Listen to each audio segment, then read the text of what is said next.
我就想问一句，这个世界还有谁能阻挡这两个小姑娘吗？刚刚才在福冈世锦赛拿到金牌的王炸组合，这一次在德国跳水世界杯总决赛中，全红婵和陈芋汐再次用绝对实力告诉了全世界，这是属于他们的时代。2023年8月5日。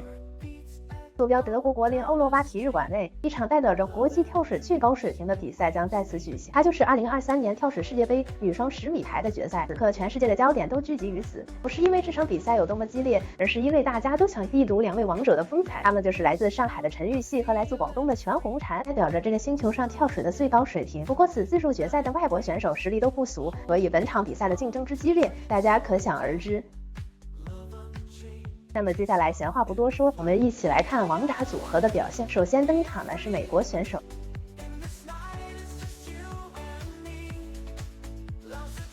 美国队的表现有点小小的失误，最后得到了43.8分。接下来是加拿大选手的第一跳，最后得到了46.8分。德国选手的第一跳。经过几场大赛的磨合后，德国这队组合默契度越来越高，这一跳得到了49.2分。我们来看英国选手的第一跳，最后得到了48.6分。下面就是中国选手的第一跳，太无解了。前两轮的规定动作对于王炸组合来说简直没有任何难度，这一跳轻松拿到了54.6分。第一轮中国队就取得了领先的优势。进入第二轮，美国队的第二跳。相对于其他几个国家来说，美国队的技术也还算不错的，但是这一跳只拿到了43.2分。加拿大选手的第二跳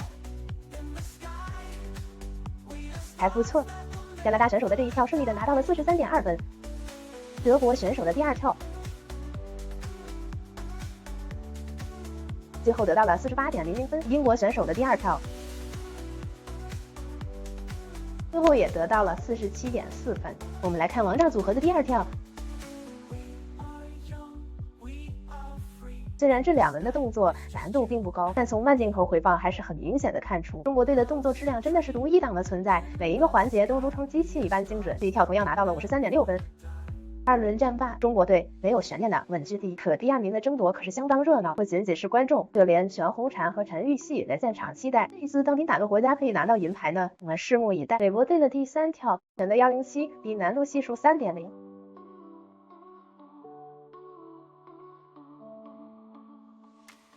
效果不是很理想，裁判活动给了美国队59.4分。加拿大选手的第三跳选择407，难度系数3.2。加拿大选手也是不甘寂寞，但是很遗憾，最后得到了59.52分。德国选手的第三跳选择407，难度系数3.2。我的天啊，有点失误了，再接再厉吧。外国队接二连三的出现了重大失误，又是一个51.84分。我们来看英国队能否顶住压力。这一跳拿到了60.3分，也只能说是矮子中拔将军了。我们赶紧看看中国选手的表现来压压惊，不然我高血压都要翻了。王炸组合的第三跳选择107，难度系数3.0，简直太解压了。我们中国选手的动作真的就和艺术一般，让人看得赏心悦目。最后以81.00的单哨得分，王炸组合继续扩大分差，来到关键的第四轮。美国选手的第四跳选择407，难度系数3.0。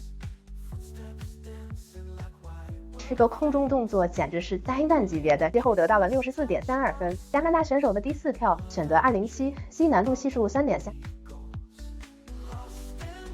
最后得到了63.36分。德国选手的第四跳选择107，难度系数3.5，最后得到了55.8分。英国选手的第四跳选择407，难度系数3.2，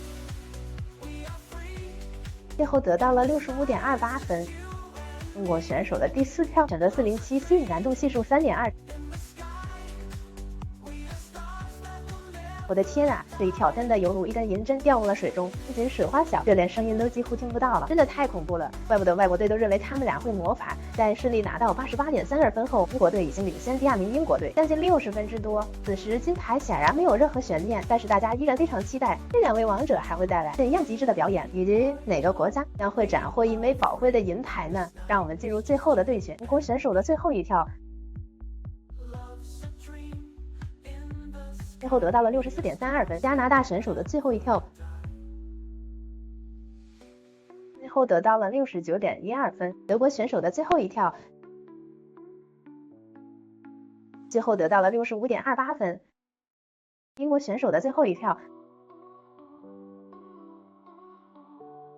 最后得到了64.32分。接下来就是本场比赛最精彩的时刻，中国选手全红婵和陈芋汐的最后一跳，让我们屏住呼吸，千万不要眨眼。全场观众大饱眼福，所有对手顶礼膜拜。王炸组合用梦幻般的最后一跳为本场比赛画上句号，最后得到了85.44分，以362.76的总分轻松夺冠，让我们为全红婵和陈芋汐送上大大的赞，你们是最棒的。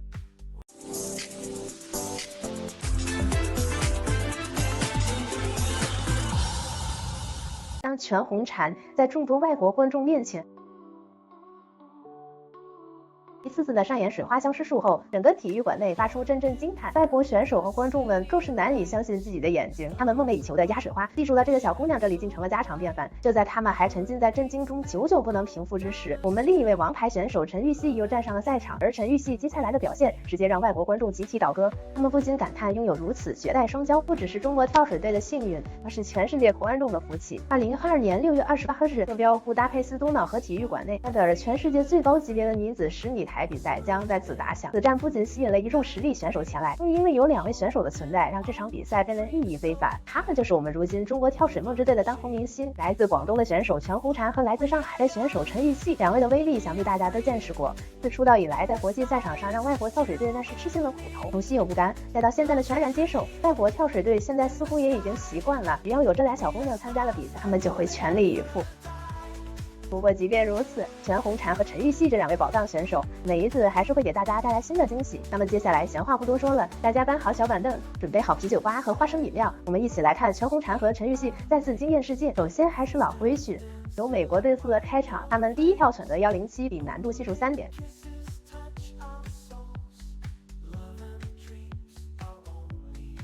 美国队的第一跳不是很理想，达到了61.5分。随后是马来西亚选手的第一跳，选择107B， 难度系数3点。看得出来，马来西亚选手同样没有进入比赛的状态，这一跳的水花太散了，最后只得到了63.00分。下面是日本选手马自达的第一跳，选择405，并难度系数2.8。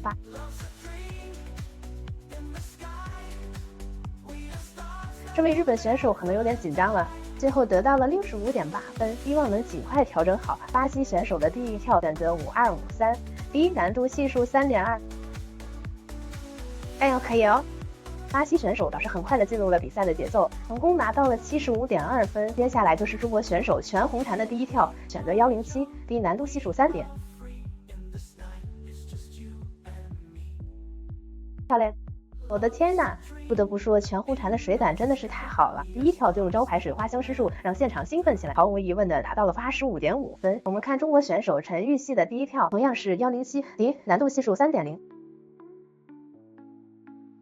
同样身为中国队的王牌选手，陈芋汐自然是不会怂，用81.00分的第一跳来回应队友。一轮全红婵先拔头筹，以4分之差拿到了第一的位置。进入第2轮，美国队的第2跳选择6243，难度系数4.2，跑得非常的不错啊！美国队不愧是良心队，第2跳就用浪花朵朵来回馈粉丝，最后拿到了59.2分。马来西亚选手的第2跳选择205，难度系数2.9。马来西亚选手逐渐进入了比赛的节奏，这一跳如愿的拿到了71.05分。下面是日本选手的第2跳，选择107，难度系数3.0。日本选手已然明白了比赛的真谛，既然赢不了中国队，那就另辟蹊径，但是有点失误了。裁判果断奖励58.5分。巴西选手的第二跳选择6243，低难度系数 3.2。这个水花同样也是压得稀碎，最后得到了67.2分。中国选手全红婵的第二跳选择407，低难度系数 3.2。漂亮漂亮，非常的无奈啊！天赋这东西实在是太好用了，全红婵的每一帧动作都太具有美感，也是慢镜头回放都让人看得离不开双眼，最后得到了91.2这样的一个高分。我们看陈芋汐的回应，同样是407，C 难度系数 3.2。观众那边甚至还没有鼓掌完，陈芋汐有超神一跳，再次点燃全场，丝毫不弱，也拿到了91.2分。第二轮两位小姑娘依然打得难舍难分，高手之间的对决往往都在毫厘之间。我们看第三轮的比赛，美国队的第三跳选择407，C 难度系数 3.2。美国队依然没有进入状态吧？激荡的水花让观众们沉默了。裁判勉为其难的再给他们52.8分。马来西亚选手的第三跳选择6243，低难度系数 3.2， 有点失误，最后只得到了62.4分。日本选手的第三跳选择205，低难度系数 2.9。日本选手连难度系数 2.9 的动作都没有发挥好嘛，最多只能给你60.9分了。巴西选手的第三跳选择305，西难度系数 2.8。哎呦我的天，巴西选手的这一跳失误了，裁判抹了抹脸上的水，给他46.2分。中国选手全红婵的第三跳选择207，C 难度系数 3.3， 实在是太可惜了。表现一直很完美的全红婵在207C 上出现了智力失误，最后只达到了61.05分。这个动作也在一段时间中成为了全红婵的噩梦。来看陈芋汐能否抓住这次反超的机会，她的第三跳选择626，新难度系数 3.3。完成的不错，陈芋汐还是稳了，大赛经验更加丰富的她抓住了这次机会，最后得到了85.8分，完成了对全红婵的反超。目前以258.00的总分排名第一，红姐因为失误以20分之差排在第二名。不过全红婵毕竟是全红婵，接下来她得分的爆发力着实吓了所有人一跳。我们来看关键的第四轮，美国队的第四跳选择207，金难度系数 3.3。美国队继续迎头赶上，再次得到了39.6分。马来西亚选手的第四跳选择407，C 难度系数 3.2。马来西亚选手这两跳发挥的不错，后得到了75.2分，看来有可能可以拿到铜牌。日本选手的第四跳选择305，C 难度系数 2.8。日本选手这一跳还算不错，最后得到了54.6分。巴西选手的第四跳选择107。C 难度系数 3.2， 不是特别理想，给你58.5分下去反思反思。我要赶快看一下中国队的表现，不然我的心脏病都要犯了。全红婵的第四跳选择6243，低难度系数 3.2。